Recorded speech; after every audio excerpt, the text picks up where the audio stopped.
제가 다닌 중학교에 아주 훌륭한 인격적인 교장 선생님이 있었습니다. 안호삼이라는 교장 선생님인데 제가 다닌 그 학교가 세운 지 얼마 안 돼서 초대 교장으로 나이는 70세가 됐지만 아주 훌륭한 분을 모셔서 좀 좋은 학교로 세워주십시오. 아마 그런 뜻으로 그분을 모신 것 같아요. 이분은 아주 진정한 교육 철학을 가지고 그것을 실현해 보고 싶어 했는데 그분이 직접 이 학교 교훈을 만들었는데 그 중에 첫 번째가 뭐냐면 거짓 없는 사람이 되자라는 것이었어요. 자, 그래서 이 학훈을 따라서 학교에서 뭘 했냐면 무인 판매를 실시를 했습니다. 임시 매점을 만들고 거기다가 빵과 우유를 이렇게 진열해 놔요. 그리고 이제 돈을 넣는 돈 함을 그 앞에다 놨습니다. 그리고 학생들이 스스로 그 빵값을 지불하고 그 함에다가 돈을 넣고 그리고 그 빵을 집어가도록 그렇게 했어요. 누가 감시하거나 감독하지 않고 자기 스스로 양심을 쫓아서 올바른 행동을 하도록 교육을 하려고 했던 겁니다. 그럼 결과가 어떻게 됐겠습니까? 돈도 내지 않고 빵 집어가는 놈들이 하도 많아가지고 한 학기도 되지 않아서 결국은 이제 그 매점이 문을 닫게 됐어요. 지금 생각하면은 한창 배고플 나이잖아요. 벌써 1교시, 2교시만 되면은 점심 어서 다 까먹을 나이인데 그 얼마나 빵이 먹고 싶겠어요. 근데 이제 돈이 없기도 하고 때로는 돈이 있는데 그건 딴 데 쓰고 싶어가지고 해가지고 이제 그냥 빵만 가져가는 아이들이 있었다 이거죠. 자, 어떻게 보면 이 현실과 좀 동떨어진 이상적인 교육을 하려고 했다 이렇게 비판할 수도 있겠지만 이제 돌아보면은 참 이 교장 선생님이야말로 진짜 학교가 해야 할 교육을 하려고 했던 분이다 생각합니다. 자, 미국의 19세기 교육자면서 인권운동가였던 듀보이라고 하는 사람이 참 멋있는 말을 했어요. 아마 여러분 아시는 분들이 있을 거예요. 교육은 사람을 몫으로 만드는 것이 아니라 몫을 사람으로 만드는 것이다. 변호사나 의사나 기술자나 이런 기능인을 양성하는 것이 교육이 아니고 그런 기능인을 올바른 사람으로 만드는 것이 교육이라 이거죠. 여러분 맞는 말 아니겠어요?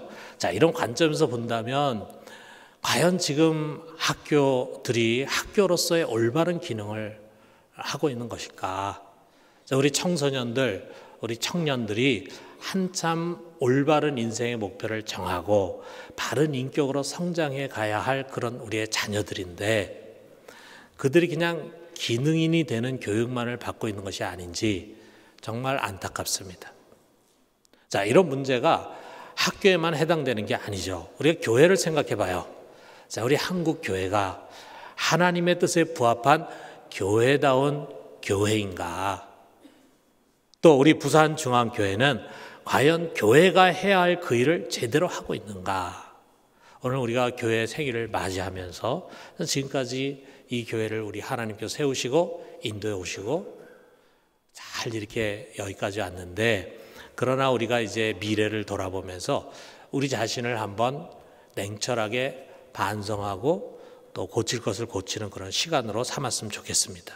자, 우리가 이런 눈으로 한번 이 본문을 한번 생각해 보면은요. 지금 예수님은 분노하고 있어요. 그냥 분노 정도가 아니라 약간의 폭력도 행사하고 있습니다. 장사꾼들을 거칠게 다루고 그리고 돈 바꾸는 자들의 상을 뒤엎습니다. 그리고 비둘기 파는 자들의 의자를 내던지고 있습니다. 아예 장사할 물건 같은 것을 들고 지나다니지 못하도록 막고 계십니다. 평소에 예수님의 온화한 모습과는 좀 다른 모습이죠. 왜 이렇게 분노하시는가? 여기 17절이 그것을 말하고 있어요. 예수님 말씀하십니다. 이에 가르쳐 이르시되 기록된 바 내 집은 만민이 기도하는 집이라 칭함을 받으리라 하지 아니하였느냐? 너희는 강도의 소굴을 만들었도다 하시매. 지금 예루살렘 성전의 실상을 바라보면서 분노하고 계신 거예요. 이게 성전이냐 이거죠. 이게 성전이냐. 이게 하나님의 집이냐. 이 말씀입니다. 내 아버지의 집은 만민이 기도하는 집이어야 마땅한데 지금은 강도의 소굴이 되고 말았다 이거예요. 자, 뭘 보고 그러시느냐. 이 예루살렘에는요 매년 많은 순례객들이 찾아옵니다. 그들이 이 성전을 방문하고 또는 성전에서 제사를 드리기 위해서 유대 전역에서뿐만이 아니라 먼 외국에 흩어져 있는 많은 유대인들이 이제 절기를 맞이하면 찾아오는 거예요. 자, 그들이 하나님께 드릴 제물을 자기가 사는 곳에서부터 끌고 올 수가 없잖아요. 그러니까 이 예루살렘 가까이 와가지고 여기서 이제 이 제물을 삽니다. 그러니까 그들을 위해서 양과 비둘기를 파는 사람들이 있는 거죠. 또 이 성전에 들어가려고 하면은 입장료를 내야 돼, 성전세를 내야 되는데 그게 반세겔짜리 동전만 받았어요.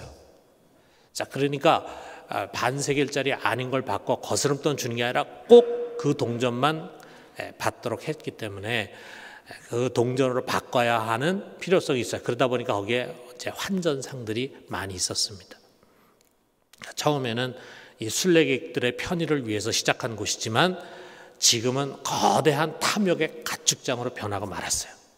상인들은 폭리를 취하면서 자기 배를 채웁니다. 그리고 그들을 통해서 자릿세를 받는 여기 대제사장과 그의 일행들은 이것이 그들에게 소중한 돈줄이 되다 보니까 이것을 장려를 했어요. 자, 이들을 향해서 주님이 이렇게 외칩니다. 요한복음 2장 16절에 보니까 내 아버지의 집으로 장사하는 집을 만들지 말라. 이 성전은 장사하는 것이 아니야. 돈 버는 것이 아니야. 너희들의 배를 채우는 것이 아니야. 라고 하는 말씀이죠. 자, 여기서 우리 주님께서 지금 인용하신 이사야서의 말씀은요, 예루살렘 성전뿐만이 아니라 주님의 집인 교회가 무엇인가를 가르쳐 줍니다. 교회가 뭐냐? 교회는 만민이 기도하는 집입니다. 교회가 뭐 하는 곳이냐? 교회는 기도하는 곳입니다. 자, 이렇게 얘기하면은 이렇게 생각하는 분도 있을 거예요. 어떻게 기도만이 교회를 대표합니까? 교회에서 예배도 드려야 되지.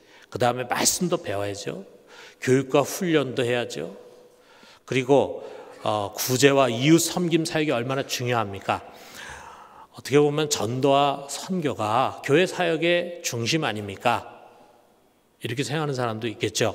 당연히 전부가 다 중요합니다. 또 우리가 어느 것 하나 잘하는 것이 아니라 모든 것들을 다 골고루 잘해야 합니다. 그래서 우리 교회는 지난 주일에 해외 선교 주일을 지켰잖아요.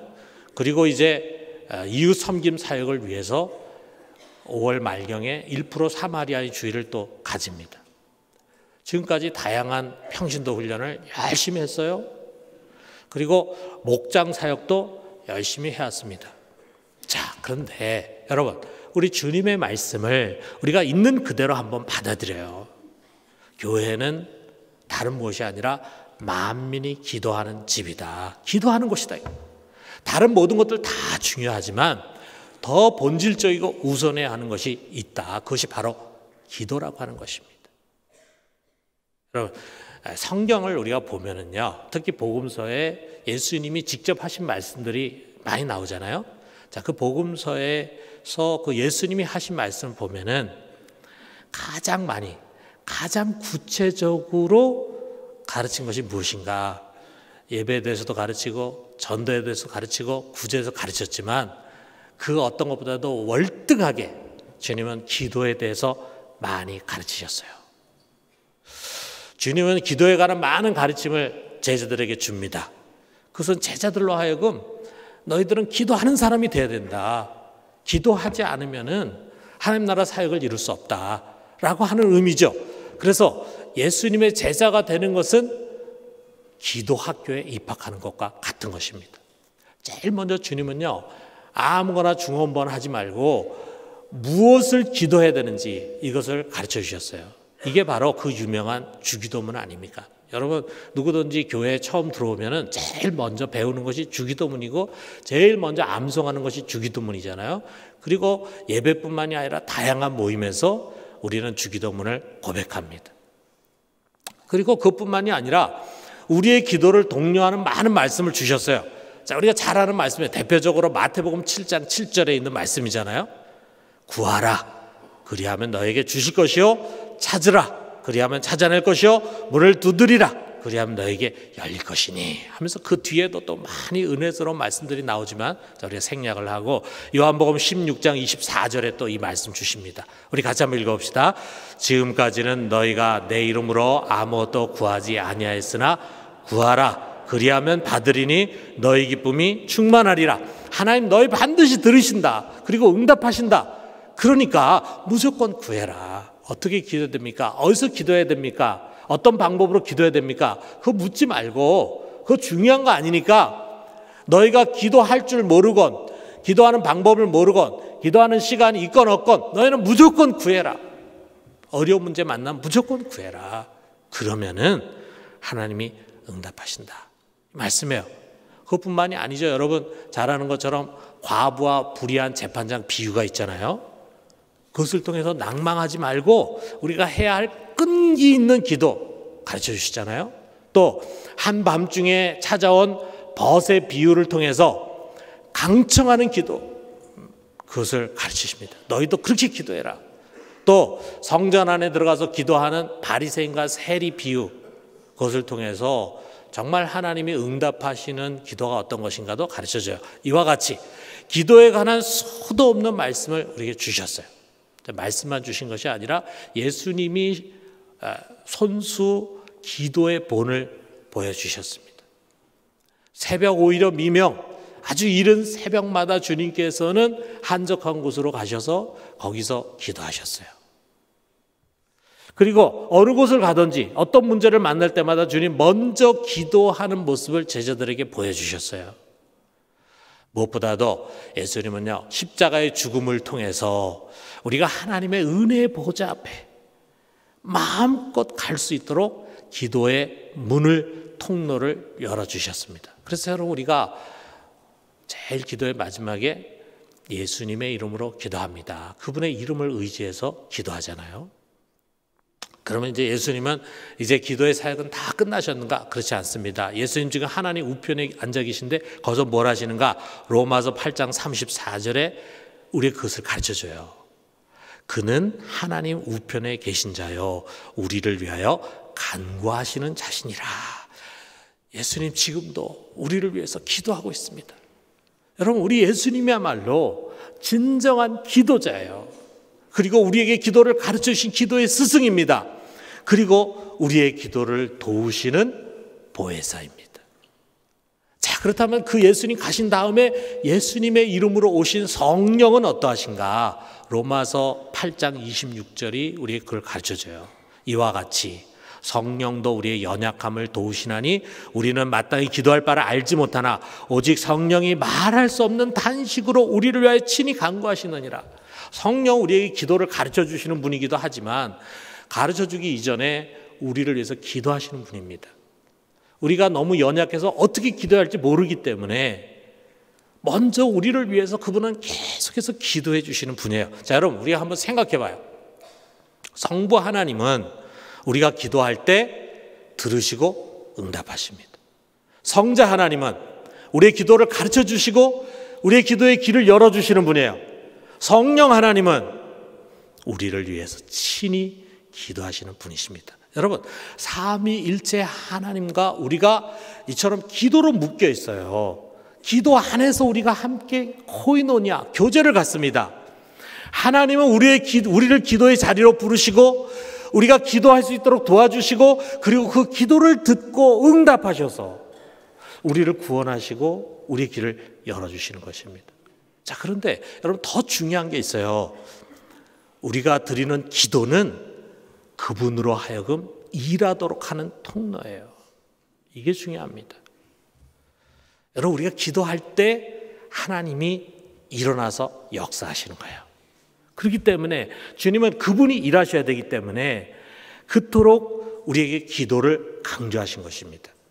여러분 하나님이 일하셔야 됩니다. 그래야 일이 됩니다.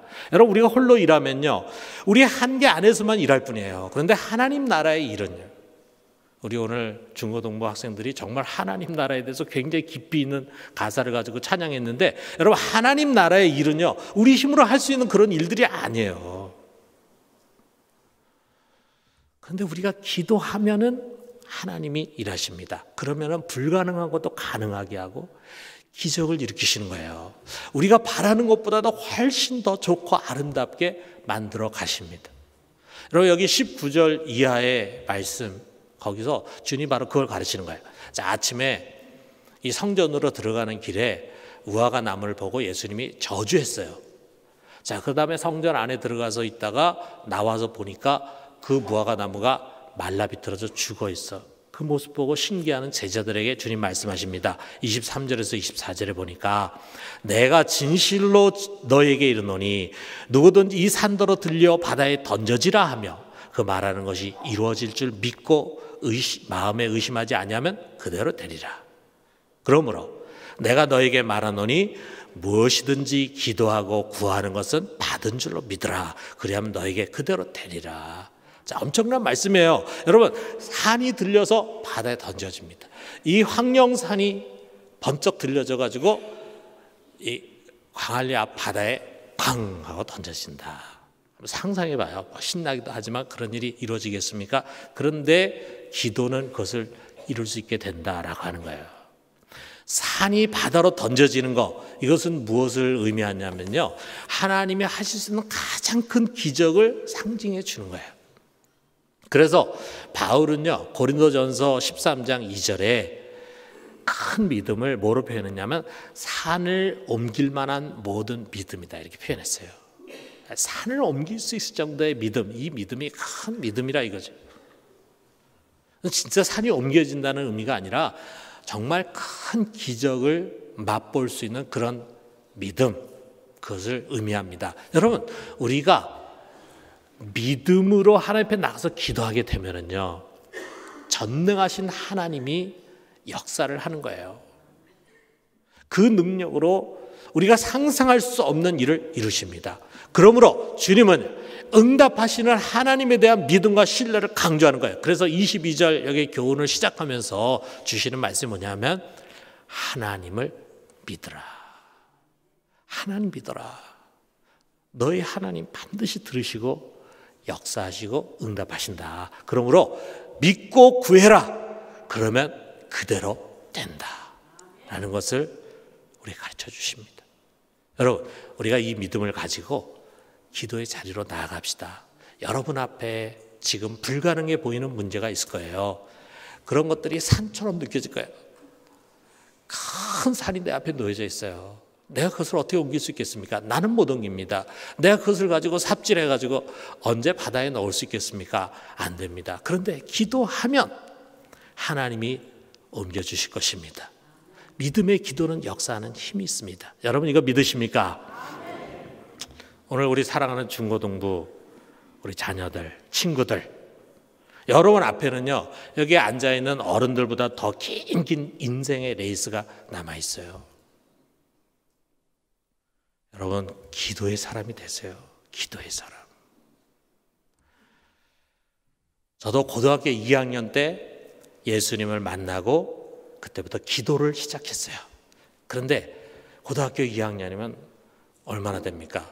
계산도 안 될 만큼 아주 먼 옛날 이야기인데 지금 돌아보면은 그때 내가 기도했던 것보다도 훨씬 더 크고 좋은 것을 하나님 나에게 주셨어요. 여러분, 공부하는 거 중요해요. 열심히 공부하세요. 그런데 여러분, 먼저 기도의 사람이 돼야 합니다. 기도의 사람. 사랑하는 성도 여러분, 기도는 하나님을 움직이는 힘이 있습니다. 교회는 교육도 중요하고 훈련도 해야 되고 전도와 선교, 구제와 이웃 섬김의 사역을 잘해야 합니다. 우리 교회가 또 잘하듯이 정의와 평화를 세우고 환경을 보존하는 일도 해야 합니다. 그런데 이 모든 것은요, 우리의 힘으로 할 수 있는 것이 아닙니다. 우리의 힘으로 하려고 하면 어떻게 되는가? 우리 겉으로 보면 잘 하는 것 같아요. 근데 속으로는 그것이 안 됩니다. 한쪽으로는 잘 세우는 것 같아요. 그런데 다른 쪽에서는 허물어지고 있어요. 우리도 모르는 가운데 외형만 보고 잘 됐다고 박수를 칩니다. 통계와 실적에 예민합니다. 그러면서 알게 모르게 세상 방법과 세속적인 가치를 쫓아가게 됩니다. 잘된 일을 놓고는요, 서로 자기 자랑, 자기 의에 빠지게 돼요. 내가 했다. 내가 했다.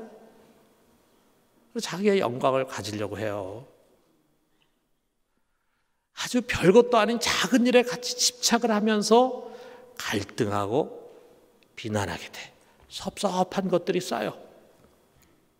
자, 그러다 보면은 쉽게 지치게 됩니다. 뒤로 물러서게 됩니다. 도망가려고 하는 사람들이 생기게 됩니다. 왜 그렇습니까? 기도하지 않은 것입니다. 그 사람도 기도하지 않았지만 교회가 다 같이 기도하지 못한 것입니다. 일만 했지 기도하지 않은 것입니다. 기도의 자리에서 멀어진 거예요. 여러분, 오늘 우리가 이렇게 다 같이 예배를 드립니다. 여러분, 예배를 위해서 기도했나요? 여러분 자신이 하나님 앞에 드려지는 예배가 하나님께 연락되기를 위해서 기도로 준비했나요? 우리 모두가 드려지는 이 예배를 위해서 기도했나요? 예배가 얼마나 중요합니까? 그러나 그 예배가 예배되기 위해서는요, 기도가 필요해요. 기도로 준비되지 않은 예배는 살아있는 예배가 될 수가 없습니다. 모든 사역이 다 마찬가지입니다. 여러분, 하나님이 하셔야 합니다. 하나님이 일하시면 그 큰 역사가 이루어집니다. 사람 변화시키고 공동체를 건강하게 세워가고 모두를 겸손하게 하나가 되게 하십니다. 제대로 된 교회가 되는 것입니다. 그럴 때 교회는요, 정말 세상의 빛과 소금이 될 수 있는 거예요. 이처럼 하나님이 일하시도록 하는 그것이 바로 우리의 기도입니다. 그렇기 때문에 주님은 다른 어떤 것보다도 기도를 우선한 것입니다. 사랑하는 성도 여러분, 우리의 기도를, 우리의 교회를 다른 무엇보다도 만인이 기도하는 집으로 세워갑시다. 여러분, 우리 교회가 어떤 전통을 갖고 있습니까? 우리 교회 세워진 지도 얼마 되지 않았을 때 6.25가 터져가지고 많은 사람들이 부산으로 몰려왔잖아요. 제대로 된 건물을 가진 교회가 없을 때 우리 교회가 번듯한 건물이 있고 대청동 우리 부산의 한 중앙에 있다 보니까 거기에 많은 사람들이 와가지고 도움을 받았습니다. 무엇보다도 우리 목사님들이 다 모여서 우리 한경진 목사님 비롯해서 우리 교회에서 구국 기도회가 있었어요. 그 전통이 우리 교회 전통입니다. 기도하는 전통이 우리 교회 전통입니다. 여러분, 교회에는 기도의 용사들이 많이 있어야 합니다. 그저 평범하게 기도하는 것이 아니라 정말 기도의 용사와 같은 사람들이 많이 세워져야 합니다. 기도 모임은 항상 가득 차고 풍성해야 합니다. 교회에는 누군가를 위한 중보의 기도 소리가 항상 들려야 합니다. 여러분, 교회 어른이라고 하는 것은 다른 무엇보다도 기도에서 모범이 되는 사람들입니다. 여러분, 교회 리더가 된다는 것은 기도를 위해서 더 많이 수고하고 기도를 통해서 하나님의 일을 이뤄가는 사람입니다. 그런 기도의 간증이 항상 차고 넘치는 교회, 이것이 진정한 교회입니다. 우리가 그런 기도자가 됩시다.